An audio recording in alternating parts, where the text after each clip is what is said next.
What's going on, gamers? It's your boy SolarFury, and today we're back out here with another Clash Royale video. I'm super excited you guys get tuned with me today. Now, today's video is something I haven't done on the channel in a very long time. I've just been busy doing other things, and I felt like that I wanted to make this video, especially for this meta. So in today's video, we are going to talk about balance changes. It's safe to say that this meta has been absolutely incredible, but not in a good way. I mean, the meta is dominated by anything that has skeleton dragons, any type of bait deck, any type of beatdown deck, and any type of expo deck. And when the meta is just consisting of those things, it's safe to say that the Clash Royale meta really isn't doing too healthy. So today, we're going to talk about some cards that I want to see balanced, mainly nerfed. There's not a lot of cards I want to see buffed. Most of these cards, I just want to see them nerfed. So without further ado, let's go ahead and get right into it.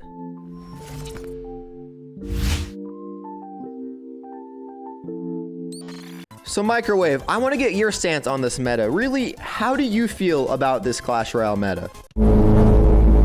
Honestly, that's pretty understandable. I'm speechless as well. This meta has been really interesting.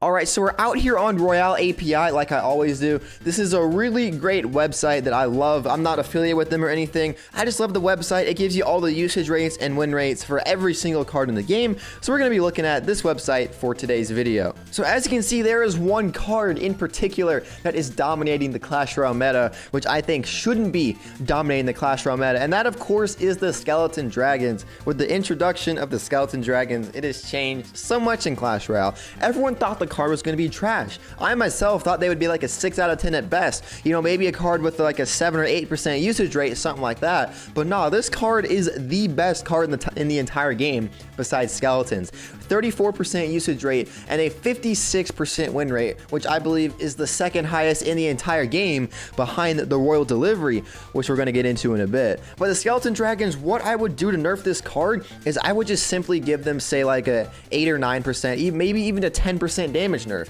Because I feel like for a card that does splash damage, they do way too much damage. If you look at other splash damaging cards like the Baby Dragon, it really doesn't do that much damage. Another splash damaging card, the Princess, not that much damage. Ice Wizard, not much damage. Executioner, not that much damage. It's really consistent with all the splashers that they don't do a lot of damage. And as past metas have shown with the Executioner and the Witch, when splash damaging cards are made to be OP, even though the Witch wasn't splash damage, but she was splash damage. But basically, what I'm trying to say is when splash damaging cards are changed to do a lot of damage, it normally doesn't end up going well. So the Skeleton Dragons, I think they need a nerf. I think everything else is balanced about them. They die to Fireball. They have a lot less health. Their hit speed is a lot less slower. And honestly, if they just nerf the damage and balance that, I think the Skelly Drags are still going to be a good card, but not a broken good card like they are right now. So the next card that I said I wanted to talk about, which I said I would talk about, is going to be the Royal Delivery.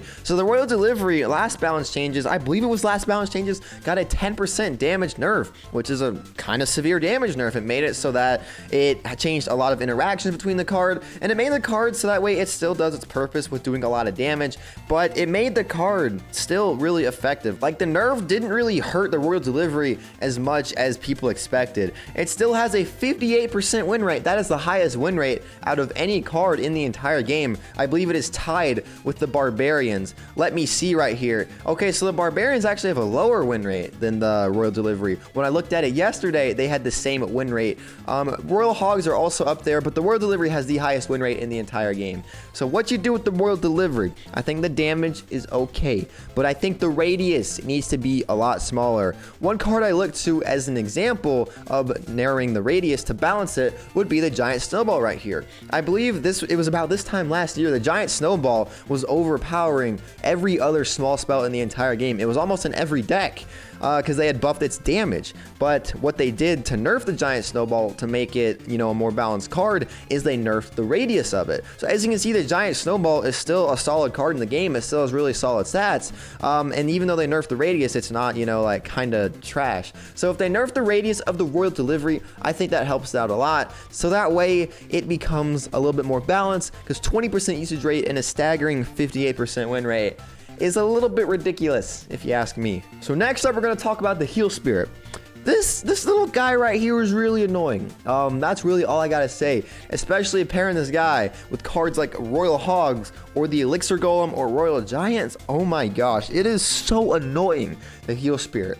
So here's my proposal for the Heal Spirit. I think that the Heal Spirit and the way that it heals is fine. But one thing I would change for the Heal Spirit, I would make it so that it doesn't do damage to surrounding cards. I feel like the fact that this card is 1 elixir and that it heals troops and it's also able to kill cards like skeletons and bats, I feel like that is just a little bit too broken. Again, this card has a really high win rate, 56%. That's very above average. So the Heal Spirit, I think if they made it so that way the Heal Spirit didn't kill skeletons and bats, that would make it a lot more balanced. Make it so that it still heals everything, you know, keep the radius of all that, because that's what makes the Heal Spirit good, but nerf the fact that it can kill skeletons and bats, and I think you make the Heal Spirit pretty balanced. Next card we're gonna look at is going to be the Prince, the card that actually just got a 3% hit point buff. Now a 3% hit point buff may not seem like a lot, but clearly it was enough to make the Prince a good card. 15% usage rate, 51% win rate, definitely good stats for the Prince. So what I want to do, I don't just want to, you know, revert the health nerf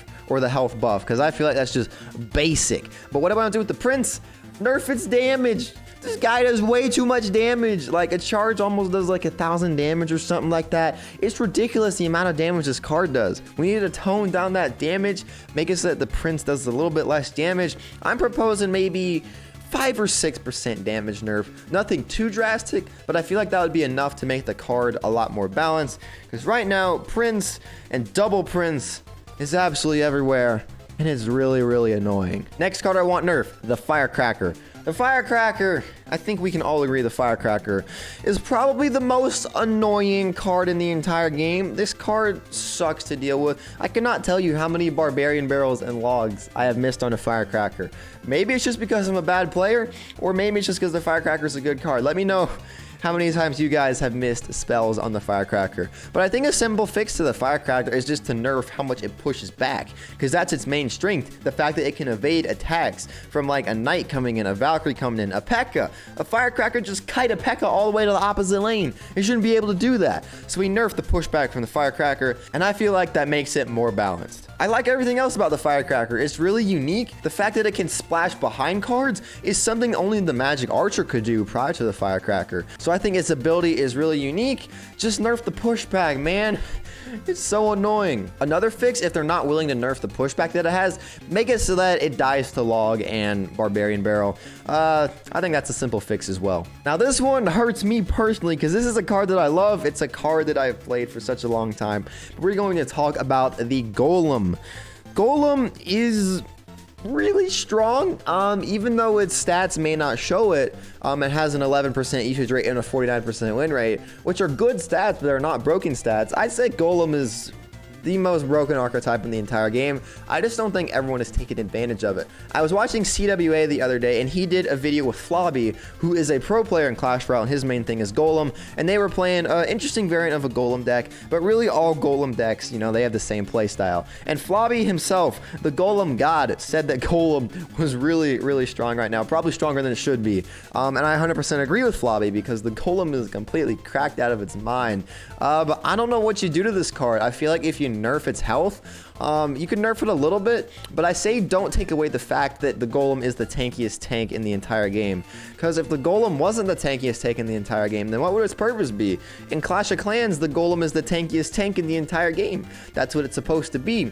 Maybe nerf its damage. That could be something else. If they're not willing to nerf its health, maybe nerf its damage and death damage, both of those. Because especially the death damage. The death damage is honestly kind of ridiculous. As a Golem player, I can, if I just get death damage on an opponent's tower, I'm satisfied. I don't have to get Golem hits. If I get death damage, then that also gets Golemites on the tower, and that gets Golemite death damage. That's like a minimum of 500-600 damage just from the Golem itself, disregarding the supporting troops that are behind the Golem. So Golem, as much as I have to say it, it's a broken card. It needs a nerf of some sort. Another nerf I'd like to see is a bit of an interesting one, but it has to go to my boy right here, the Rocket. It's a problem when Rocket Cycle is a viable deck in Clash Royale. Like, of course, Expo Rocket Cycle is viable. We'll get to the Expo in a bit. But I've seen people play the Icepo deck, but take out the Expo and put in like a Tesla and just have it be a rocket cycle deck.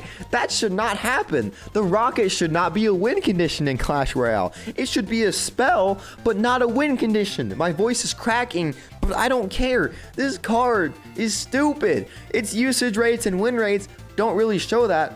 But the rocket is complete garbage. So what we do, we nerf the damage to the rocket because the rocket should not be a win condition in Clash Royale. Another card that I want to see nerfed, even though the stats right now, I'm not looking at the ladder stats. This one is going to be for my ladder peeps out there that complain about this card all the time, and I do myself as well. But I want to see a nerf to my guy, the Hog Rider. In challenges, the Hog Rider doesn't have really impressive stats. It only has a 39% win rate, which is actually really, really low for a card of the Hog Rider's caliber. But these, of course, are grand challenge stats, which means that every card right here is measured at a tournament standard. But on ladder, the Hog Rider is a different story. Holy cow, the Hog Rider is one of the strongest win conditions in Clash Royale on ladder. Something needs to be done about this boy. They haven't changed the Hog Rider in like 1 or 2 years. I honestly don't even know when the last balance of the Hog Rider is. It was probably in that 1 year period when I wasn't playing Clash Royale. I took a break from the game, and that was like in 2018. So the Hog Rider needs a nerf, man. Nerf that guy's damage, nerf its health, nerf something, because the Hog Rider is completely cracked out of its mind and should not be nearly as good as it is on ladder. For those of you that complain about the Hog Rider on ladder, trust me, I feel you guys. I complain about it as well. I know how you guys feel. I'm there for you, okay? And then, of course, what's the balance change list without talking about the Expo? Y'all, the Expo, its stats don't show it. Only has a 4% usage rate, 51% win rate. Those numbers aren't staggering. But the Expo, oh my goodness, I hate this card. It's way too strong. It's probably one of, if not the best defensive cards in the entire game. If not card, then archetype. Like, the 2 decks the Expo is featured in the most, 2.9 Expo Cycle and Ice Bow. Both of these decks are, oh my gosh, they're so strong. Ice Bow more so than 2.9. 2.9 takes a little bit more skill. Ice Bow is no skill. What you do with Ice Bow, here's what you do, guys. You get a little bit of an Expo lock. Maybe you get 500 to 1,000 damage with the Expo lock. And then what you do for the rest of the match, you turtle, you play defensive Expos, and you rocket cycle your opponent's tower, and either take out your opponent's tower and hope for a tiebreaker, and then play defense. That's all you gotta do. It's not hard at all. It's way too strong, the Expo. Nerf this card, nerf its health, remove it from the game, honestly. Nerf its damage, nerf its hit speed, nerf anything about this card. Honestly, a good nerf would be to make it so that way it targets air and ground. The Expo used to target air and ground, now it only targets ground. But think about it. If the Expo could get distracted by a Lava Hound, that would be clutch. It would make the Lava Hound a lot better. And I'm not saying the Lava Hound needs to be better, but it'd make the Lava Hound a lot better, and it'd make the Expo a lot worse. So just nerf the Expo, please. I beg you, SuperCell. And I'm gonna be honest with you guys, I really only have one card that needs to be buffed on this list. And that's gonna be the Fisherman. The reason the Fisherman hasn't been buffed is because apparently there's some bugs in the game revolving the Fisherman, which I found hilarious, mainly in Touchdown. But who cares about Touchdown? That's the worst game mode in Clash Royale, in my opinion. But the Fisherman definitely needs a buff of some sort. I've talked about the Fisherman in the past, so I'm not going to talk about it that much in this video, but my man needs a buff. He's such a cool card. He's such a fun card to use. I remember when the Fisherman was good. Of course, back then he was completely broken because he had like a 60% win rate, but he was such a fun card. I absolutely loved using the Fisherman. He was such a fun card to use. I want to see him be good again in some way, form, or fashion, so buff the Fisherman. But I'm going to be honest, I think that's going to wrap this up. A whole lot of nerfs are needed. Honestly, I think every other card that doesn't really need to be nerfed is doing fairly solid. I don't really feel like there's any other cards that are broken besides the ones that I talked about. Of course, there's always going to be problem cards.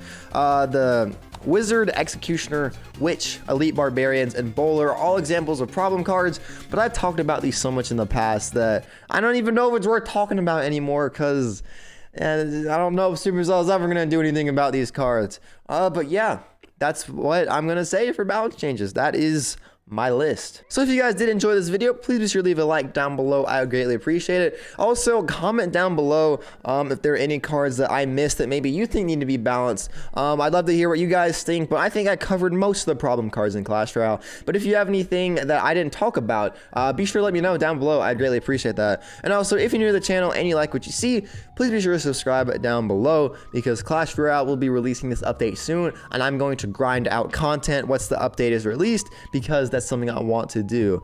But yeah, subscribe, leave a like, all the jazz. But anyway, guys, this is SolarFury signing off. Peace out, guys. Have a nice day.